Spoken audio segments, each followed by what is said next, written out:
Since June's video was uploaded so late, here will be the second video, even though today is July 1st, which for all you Canadian viewers out there, happy Canada Day. Yes, an American citizen actually knows about Canada Day.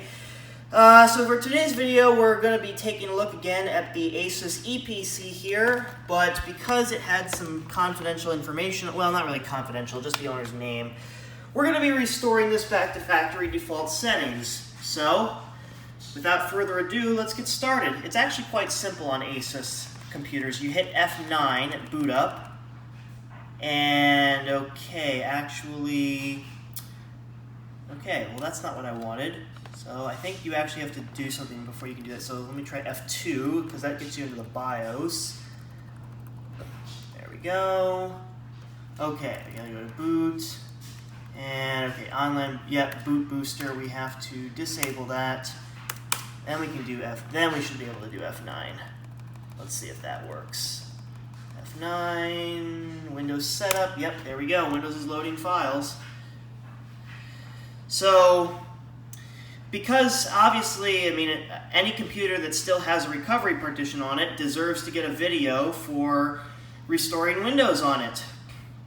So even though this has a full installation of Windows 7 Starter Edition, now that I've replaced the keyboard, we're going to do a fresh installation on here. And I like that desktop background. Okay, so here's the ASUS recovery system. You will lose your data during system recovery. Ensure to back up your important data before recovering your system. Well, I don't care because there is no data on here. So we're going to hit recovery. Okay, yeah, great English. Initializing. Is that supposed to be a large? It's a large seashell. It's a close-up of a seashell on a beach. All this exciting wallpaper that you can't even change once you have a full install of Windows, because Windows 7 Starter does not allow you to change the desktop background. Oh, okay. Well, this is probably the most generic-looking recovery program I've ever seen. As you can see, it's using Imagex. And for those who don't know or aren't tech savvy, Imagex was a tool made by Microsoft. I believe it can still be used in Windows 10. But basically, it's used to apply an image, a .wim, W-I-M image, to your hard drive. And I've used Imagex before to image hard drives because back in high school I had 3 Dell Latitude D810s and 3 D610s, and they all had very similar hardware, except one of the D610s had an Intel video card, whereas the other ones had ATI video cards. But instead of just installing Windows 7 the traditional way on all 6 of those laptops, I installed it on one and then used Imagex to create an image on the master computer, which I then was able to use this process here to deploy them to deploy that image to the other laptops. The only one it really had problems with was the one with the Intel video card, because not only was the video card not officially supported in Windows 7, in other words, there were no official Windows 7 drivers written for it, but the image still worked. It just threw an error at first because it had the ATI drivers, so I had to uninstall those manually and install the supplemental Intel drivers, which are the XP drivers in compatibility mode, because Windows 7 was the last version of Windows that had XPDM, which was a compatibility layer which allowed Windows XP drivers to be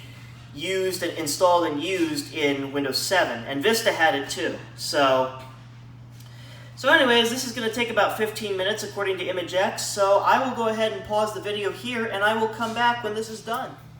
And while we're waiting for the netbook to restore, I'll give you a sneak peek at one of my next videos.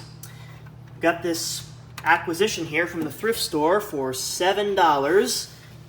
Even here $7 is the price I paid for this, because if you go to New Hampshire, anyone who knows New Hampshire, you don't pay sales tax in New Hampshire.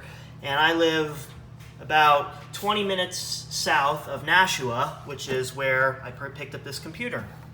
I picked this up, this HP Pavilion 6545C, because my first computer, the first computer I got, which looked exactly like this, was very similar to what I have here. It wasn't the exact same model. I think mine was I don't even remember what the model number was. But this is very similar.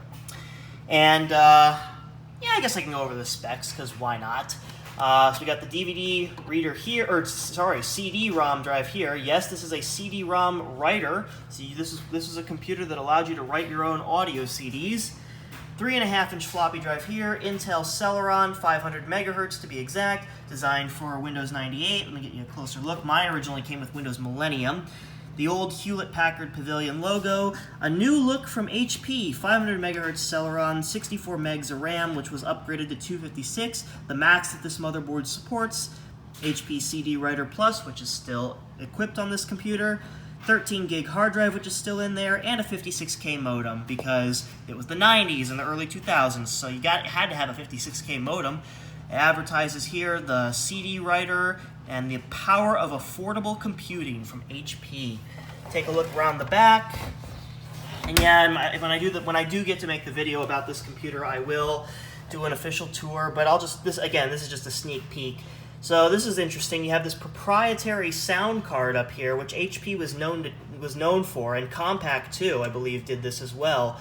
You have ports for line out, line in, and of course microphone in, power supply here, which amazingly has a switch to switch between 240 and 110 volts, which is unusual because this power supply, I believe, is proprietary. So if it dies, you are sort of SOL. PS2 keyboard mouse ports, 2 USB 1.1 ports, RS-232 serial, DB25 parallel, VGA 15-pin VGA with the screws, which you almost never saw it without the screws in the 90s. And of course you have your modem here. Now this is an interesting modem because not only does it have RJ11 in and RJ11 out, it has a audio jack here. If you really wanted to listen to the dial-up sound in all of its glory through headphones, then this is for you. And of course the MIDI joystick port is also here because this connects to this proprietary sound card up here. This is another thing that HP was known to do back in the day. But you know what, I think I've spoiled enough about this computer, so you'll have to just wait till that video is made. Anyways, back to the ASUS. And we are back.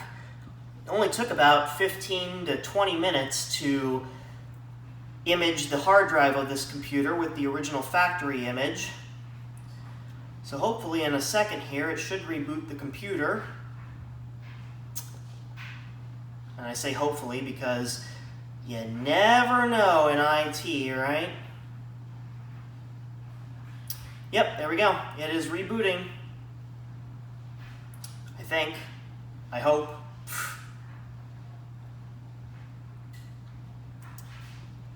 So far, flames haven't started shooting out of the computer, rocketing it through the roof, so okay. Alright, it's definitely rebooting. Here's our BIOS splash screen.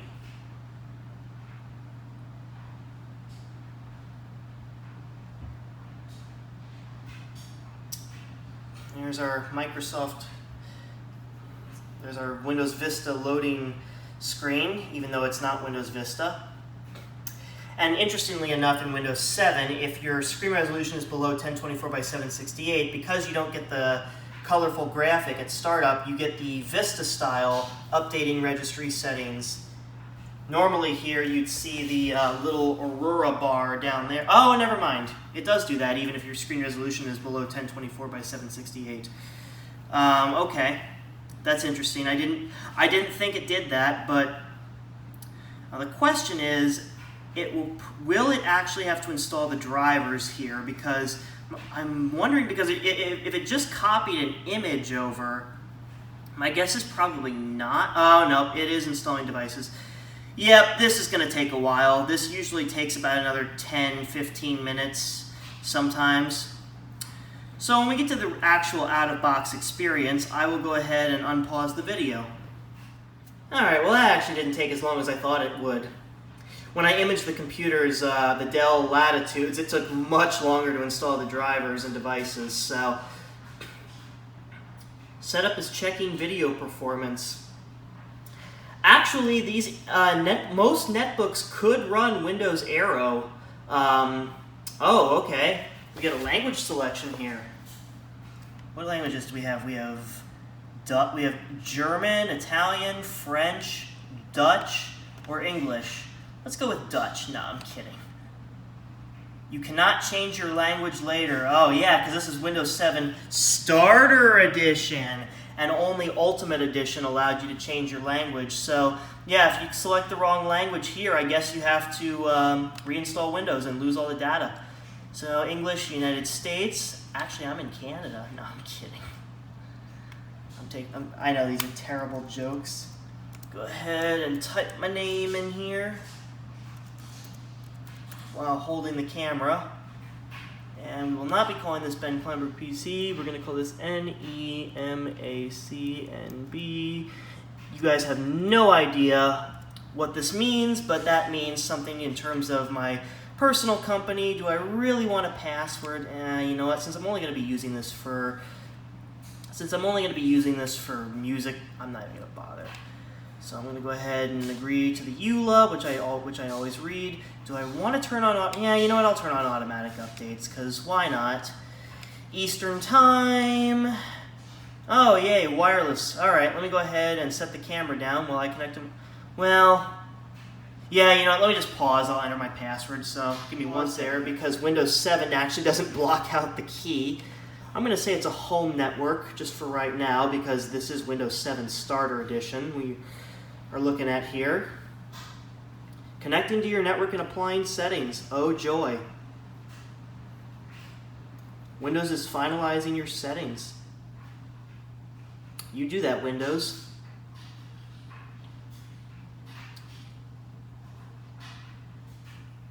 So while I think I had mentioned this in the intro video for this computer, but we've got an Atom N270 out of all processors. Why they would use the N270 in 2010 makes no sense, because it's a 32-bit processor, it was the most common netbook processor, and it was slow as molasses. I don't even think it was true dual core like I think it was the N450, 455. Those were true dual cores. This is just hyper-threaded. So why they mixed Windows 7, even the Starter Edition with this, is beyond me. Gigabyte of DDR2 RAM, and I believe this has a 120 gigabyte hard disk drive, and a mediocre webcam and microphone up there. Now, as you might recall, I always wanted, there was one netbook that I had my eye on, and actually I have to zoom out to grab it, but if there was one netbook that I had my eye on, it was this, the Dell Mini 9. Ever since December of 2008, I always wanted one of these things. And honestly, I wasn't really missing much. Oh, now what's it doing? Oh, you know, it's probably installing all the bloatware. Yeah, so this would be an opportune time to talk about the Dell Mini 9, which I'll set right next to the ASUS. Now, the Dell Mini 9 was basically my dream computer. Why? Don't ask. I was an idiotic 11-year-old kid. But anyways, yeah, this computer looked really cool online, and even in real life it looks kind of cool. The only thing is, this computer was absolute rubbish in terms of performance. I mean, yeah, back then for YouTube videos and word processing and email, this thing would get the job done. But if you wanted to do anything like gaming or video editing or photo editing, this was not even close to what you needed to do it. This computer now runs Windows 8, which actually I guess I'll show. I don't know if I showed this in the intro video, but if you want that Windows XP Home Edition Service Pack 3 product key, copy it, it's all yours. I have no use for that product key anyways. And I would show the product key on the ASUS here, but the problem is because Windows 7 product keys can be used to activate Windows 10, unfortunately I can't show Windows 7 product keys on camera. I wish I could, because usually when an operating system reaches end of life, I just give away product keys, because like with Vista, for instance, when that lost support, I just gave away as many Vista keys as I could. It's actually a funny story that I'll tell, assuming this doesn't take too long, but that's probably wishful thinking. I don't know if I ever told this story on this channel, but I'll tell it again if I haven't. I used to steal Windows Vista product keys. No, I did not pirate Windows Vista, but rather my elementary and middle school had a bunch of Windows XP computers from around the time where you could buy Windows Vista computers with XP pre-installed, and then it came with a Vista COA, so you could just use that key to upgrade to Vista. As you can probably imagine, even though this was before I had a smartphone, I wrote down the product keys in my agenda book and then just put a check mark next to them as they got used up. And I swear, I must have activated at least 10 or 15 copies of Windows Vista Business using those product keys, and the IT guy never found out. Our IT guy, our IT teacher never found out, and he was also our IT guy for the school. But yeah, he never found out, and I don't think he would really care about me taking Windows Vista keys because the school never upgraded to Windows Vista. In fact, when the old IT guy retired, a new IT guy came in and said, "We're going Mac and not going back," which, kudos to you. I won't say the school name on camera for privacy reasons, but kudos to you for going Mac, because the PC market these days is just garbage. And there's a reason why I say that. I'm going to back up what I said right now. And I've explained this many times on this channel, but for new viewers, there is a reason why I don't use PCs anymore for my everyday tasks. And that is because of Microsoft's decision to discontinue Windows. But Ben, Microsoft didn't say they're discontinuing Windows, they just said Windows 10 is the last version of Windows. Really? That they're not discontinuing? Well, last time I checked Webster's dictionary, discontinued meant it was the last version of something, of an item, a noun, okay? So when Microsoft says Windows 10 is the last version, I consider that Windows being discontinued, because if they're not going to make any more new versions of Windows, then why should I even care? And Windows is a service now, so you're forced to install updates whether you like it or not. If an update bricks your system, you can uninstall it, but it'll just get reinstalled as soon as you run updates again. So then you have to block all the updates from being installed. Plus, Windows 10 has all these location services to track you, and everything's going to a subscription service in the cloud, and I just am not a fan of that. I preferred, and the worst part about it was, the thing that really takes the fun out of Windows, or as far as Windows 10 being the final version, is the fact that you don't get to test all the cool beta versions of Windows that you used to be able to back in the day. I remember when Longhorn was in development, which eventually became Vista, I was so excited. I saw like the Plex style, the slate theme, I saw speech recognition. It just was so fascinating to use old PCs like this to test a new version of Windows that was the next version of Windows and just see what might be new in the next version of Windows. But now it's like, oh yay, another feature update. Like, I'll give you a perfect example. I recently upgraded my little net-top computer that I built myself from Windows 10 1909 to 2004. And guess what? It looks exactly the same. The only thing they did was change the profile picture icon. Wow, that really made a difference now, didn't it? So there's no fun in testing betas of Windows anymore now that Microsoft doesn't make Windows anymore. And I know some of you are going to disagree with me and saying Windows is not discontinued. Well, guess what? If you, you're free to post that in the comments all you want, but I'm still standing by Windows is a discontinued operating system. So yeah, there's no fun in Windows as a service anymore. So Microsoft, if you're listening to this video, please, I might as well start a petition. Just say make Windows again. And just go out to Satya Nadella, the CEO of Microsoft, and just say make Windows again. Stop this service BS. Anyways, this is probably going to take a little bit longer than I had anticipated, so I'm going to go ahead and cut the video here, and I'll come back when this is done, or close to done. And we're back. So, looks pretty much like it did when, oh god, don't tell me this thing has freaking tap to click. God, I hate that. Hate that feature. Yeah, it looks like we got a bunch of bloatware. As far as, oh, it's a 250 gig hard drive. I was wrong. I thought it was a 120. Well, I don't really care. It's got Office on it. And actually, I do have a product key for Home and Student, but it's in use. So I don't know how much use it's going to be here. But yeah, there you have it. It's Windows 7 Starter Edition. Doesn't even have Service Pack 1? Nope. Apparently not. But we're activated, I hope. Yep, we are. It's preserved the OEM pre-activation. All right. Well, there you have it, folks. A quick restore on the ASUS EPC. Catch you in the next one.